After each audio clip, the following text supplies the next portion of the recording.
Estou de volta com o Santiago Entrevista. Recebo hoje aqui no nosso programa Leonardo Barros. Leonardo Barros é atualmente no PSL e também aí pré-candidato às eleições de 2012. Léo, você me disse aqui em off que teve acesso a uma pesquisa que foi feita recentemente em Sete Lagoas, nas possibilidades aí para a próxima eleição e também até na avaliação do atual governo.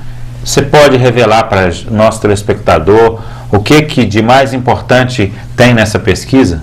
Ela decidiu exatamente um ponto importante, né? O prefeito diz que acaba de tomar a decisão de fórum íntimo de não ser candidato, mas junto com isso ele tem uma rejeição de 87% da população de Sete Lagoas. É um número absolutamente estrondoso. É quase 90% de rejeição do senhor prefeito. Essa pesquisa foi a campo no 17 e 18 agora de abril. Foi feito pela CP2, pelo Instituto CP2 do Antônio, quem eu mando aqui um abraço para o Antônio.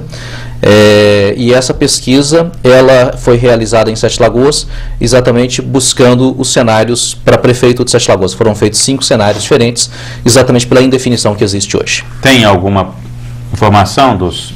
Tem, a gente, isso é extraoficial, mas como a pesquisa foi registrada, então ela pode ser divulgada. Ela foi registrada no TRE.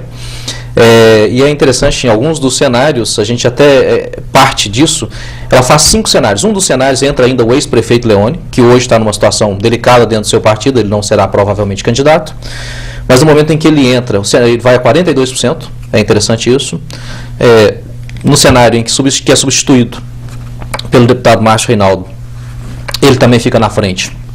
E é interessante que nesse quadro, onde ele fica na frente, ele fica com 39%. Eu passo Emílio, muita gente, até para minha surpresa, eu vou a 13%, Emílio fica com 12% nessa mesma pesquisa, num cenário em que só ficam apenas essas 3 opções para o eleitorado escolher ali, hipoteticamente, óbvio, que ainda a eleição não está definida. E nos cenários, eu me beneficio com a saída de Leone. Sem a saída de Leone, Emílio fica na minha frente. Com a saída de Leone, eu fico na frente de Emílio. Ah, interessante. Depois, se você quiser divulgá-la, eu tenho os números. Lógico, sim. É importante a gente falar isso, porque a gente viveu aqui numa situação super difícil. E a gente aproveita para comentar isso com o Léo, até para que não fique sendo uma coisa que a gente está falando da boca para fora, né, Léo? A gente preocupava muito aí, porque eu sempre falei aqui que o nosso governo atual foi uma eleição de mudança, né? A última eleição, sim, as pessoas queriam mudança, queriam renovação, e o nome do Maroca veio com essa renovação, o povo votou, né, nesse apelo de mudança. Só que a gente via todo mundo reclamar, né, da administração, e isso, quanto mais você ia para a periferia, mais forte ficava, e acabava que a gente tinha uma preocupação muito grande. E aí acaba que parece que isso se revelou na pesquisa, e eu acho que aí ele teve... Porque a gente fala muito... Né? Foi o saldo realmente, um saldo de um governo que foi nefasto para Sete Lagoas. E eu acho muito triste isso, porque eu acho que há muito tempo a gente não tinha uma situação tão boa, porque aliado ao governo de Minas, verbas e mais verbas chegaram a Sete Lagoas, muita coisa, e o governo falhou demais. Faltou projeto. Principalmente na comunicação. Eu acho que a comunicação foi quase que uma lástima, porque... Uma boa comunicação ilegítima, ela legitima um governo. Ela legitima. Agora, esse governo precisa ter... comunicar significa tornar comum aquilo para o seu telespectador, para o seu público. E esse governo, ele, além de ter falhado na comunicação, ele falhou principalmente na própria operação dele. O governo, ele não soube sincronizar. Você veja, você disse muito bem, nós tivemos a oportunidade, em 4 anos passam rápido, nós tivemos uma oportunidade fantástica de, aproveitando essa oferta de recursos, tanto pública, que vinha sim do Estado, do governo federal, alguma coisa, mais do Estado, do professor Anastasia, do governo Aécio Anastasia, apesar de ter essa oferta, nós tínhamos também a oferta do mercado privado, das empresas, a oferta de investimento. Mas foi um governo que não estava em sintonia com o seu tempo.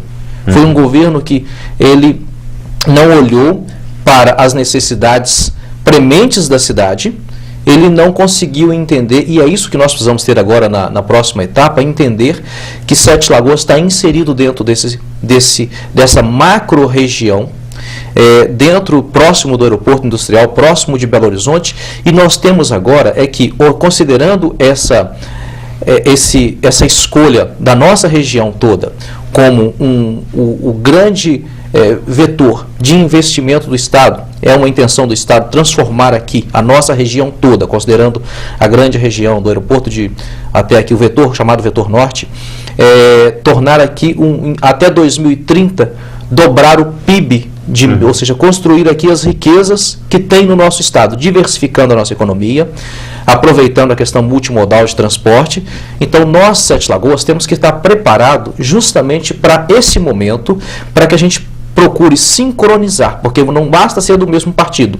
O que você precisa ter uma sintonia de ideias e ter projetos para aproveitar essas oportunidades. Com certeza, Léo. Eu fico muito sensibilizado com essa situação, fico preocupado, porque o próximo prefeito vai receber um grande abacaxi. A gente sabe que a previsão para os próximos 20 anos de Sete Lagoas realmente até assustadora, né? Então acho que Sete Lagoas precisa sim de ter uma administração 10.000 vezes mais eficiente do que teve. Infelizmente, as pessoas, né, que lá estão, elas têm que entender isso, que não foi legal, não ficou bom, porque está aí a resposta, né? E eu acho que também tem que preocupar muito com algumas coisas, porque tem gente que constrói o positivo e tem gente que constrói o negativo, né? Eu sempre gosto de citar a piada do buraco, mas olha para você ver, o buraco veio aí ao longo dos anos acontecendo, às vezes nem tanta culpa do prefeito atual, porque a malha muito ruim, né? Aí, quer dizer, tem que pagar o pato mesmo, porque até se fala, né? Quando você fala, tá vendo tampar um buraco, você fala, pô, mas ali é a melhor forma que tem de extraviar dinheiro, porque você não tem como medir realmente, né, os gastos que são feitos para tapar buraco. Então, acaba que uma coisa vai puxando outra. E você comentou comigo da questão da imprensa, que às vezes ela faz um trabalho direcionado, né? Você falou isso comigo também em off, e é realmente importante. Eu estou vendo isso, eu vejo, por exemplo, falas em algum órgão de imprensa que na mesma hora estava apoiando, depois já não está apoiando mais e já estão botando todos os podres para fora. Então eu acho que a gente vive uma cidade onde que não existe harmonia ainda, né? A harmonia de todos os setores. E nossa cidade precisa de alguém que faça essa harmonia. Sim. Não é? A questão institucional de Sete Lagoas, ela é muito séria. Você toca num ponto, imprensa, poder público e os poderes constituídos, legislativo e a justiça, eles têm que funcionar de maneira independentes. E o poder executivo, ele tem que ter essa intenção também de promover em Sete Lagoas uma democracia.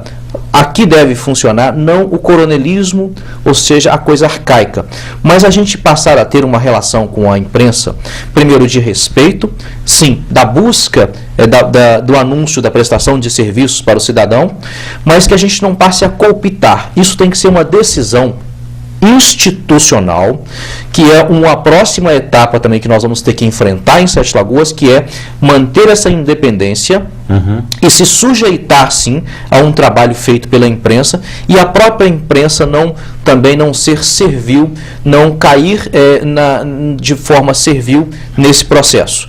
É fundamental que isso seja feito. É porque eu acho muito importante ressaltar isso e alertar os políticos da cidade, porque eles falam, né, do poder da imprensa, o quarto poder e tudo, mas na verdade isso aconteceu em Sete Lagoas.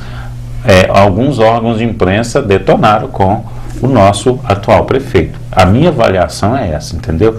Lógico que tem lá as dificuldades e tudo, mas se tivesse entrado numa corrente positiva, não dava esses 85% de rejeição de jeito nenhum. Ô, Léo, eu queria aproveitar, eu não sei se o nosso 87. tempo vai... 87, né? Explica para nós o que aconteceu na questão do PSD. O pessoal fala que o PSDB de Sete Lagoas tirou o PSD de você. Isso é verdade? O que aconteceu? Vamos explicar os fatos. O governo fez pressão, sim, para tirar o PSD. Não, mas volta lá no início, como é que você entrou no PSD? Sim, eu assumi a presidência do PSD e... Sem ele estar... ajudei a constituí-lo na cidade e colhi assinaturas para que ele fosse aprovado nacionalmente. Então foi um trabalho de ajuda realmente a esse partido. E quando veio a legalização do partido, houve a pressão do governo do estado para que ele fosse tomado realmente de mim em Sete Lagoas. O partido resistiu, porém ele propôs que fosse dividido entre mim e o governo Maroca. Acredite, nós temos. E aí eu disse para o governo, para o Paulo Simão, que é o presidente do partido, falei, isso é impossível. Eu não posso ser incoerente e não posso dividir com essas pessoas o partido aqui. Eles queriam que eu ficasse com a presidência e eu cedesse a secretaria e metade do partido para esse outro grupo. E um partido deve se formar primeiro com gente que pensa minimamente de maneira comum, que tem realmente respeito. E não havia isso entre a gente. Então eu preferi, isso foi uma condição, eu preferi deixar. Então foi dessa forma que o PSD não ficou comigo. Ah, tá. Agora, para encerrar, nosso tempo já está quase no final, eu sei que você é pré-candidato, eu queria que você resumisse em uma frase as opções. O que Sete Lagoas precisa fazer? 5 coisas que Sete Lagoas, 5 frases que Sete Lagoas precisa de fazer para avançar até 2030 dentro desse planejamento que você citou. Sete Lagoas tem que pensar grande no sentido de ela se superar em termos mesmo de visão, olhar para a questão regional, para o que está acontecendo no nosso estado e sincronizar isso. Sete Lagoas precisa, no segundo ponto, nós hoje vemos uma degradação na nossa infraestrutura e um colapso geral que é acumulado. Isso é resultado de um modelo econômico e um modelo político falido. Nós temos que nos abrir. Nós temos que aceitar o investimento. Sete Lagoas é uma cidade que ela carece, dentro dessa mesma linha, de investimento. E ela precisa recuperar a sua capacidade de investimento público. Nesse sentido, nós precisamos fazer um sacrifício de buscar uma gestão fiscal responsável que equilibre o orçamento, diferente do que acontece hoje, onde nós temos uma das cidades mais endividadas do país, como mediu agora a Firjan, e uma das cidades que mais gastam com a máquina pública. E nós precisamos, então, romper com esse modelo também na questão da gestão pública. Ser uma gestão menos paternalista e uma gestão mais profissional, que respeite os servidores públicos como eles merecem, muito, porque quando você profissionaliza, você respeita. Um outro pré-candidato até falou de quando ele foi secretário aqui, do seu pai, o senhor Emílio. Ele foi secretário de 4 pastas, e isso não pode mais. A gente tem que acabar de maneira definitiva com esse processo de patrimonialismo, um governo patrimonialista da família, do grupo, da cidade. Tem que ser um governo que vai para servir a nossa sociedade. Nós temos que nos ver muito mais hoje como um município, não mais como um grupo que chegou ao poder. Correto, muito bem. Te agradeço, boa sorte. Obrigado. Eu agradeço também ao nosso telespectador, agradeço a você, Santiago. Sete Lagoas precisa realmente pensar grande, e a mensagem que eu deixaria aí é de que a gente precisa oferecer a Sete Lagoas a alternativa, porque o eleitor agora, mais do que ele está cansado, ele está frustrado com a mudança que fez, na verdade ele votou da outra vez sem pensar direito, e agora ele precisa ser mais criterioso, não buscar o salvador da pátria em A ou B, mas buscar entre as opções que o mundo político precisa ter a grandeza de oferecer, aquilo que possa oferecer ou possa traduzir em trabalhos, em produção para essa cidade, para o eleitor, para as pessoas que querem uma cidade melhor. Ok, tá aí, conversamos hoje então com o Leonardo Barros, ele que também é um dos pré-candidatos na próxima eleição pelo PSL. Nós agradecemos a você e retornamos amanhã no horário das 8 da noite. Até a próxima.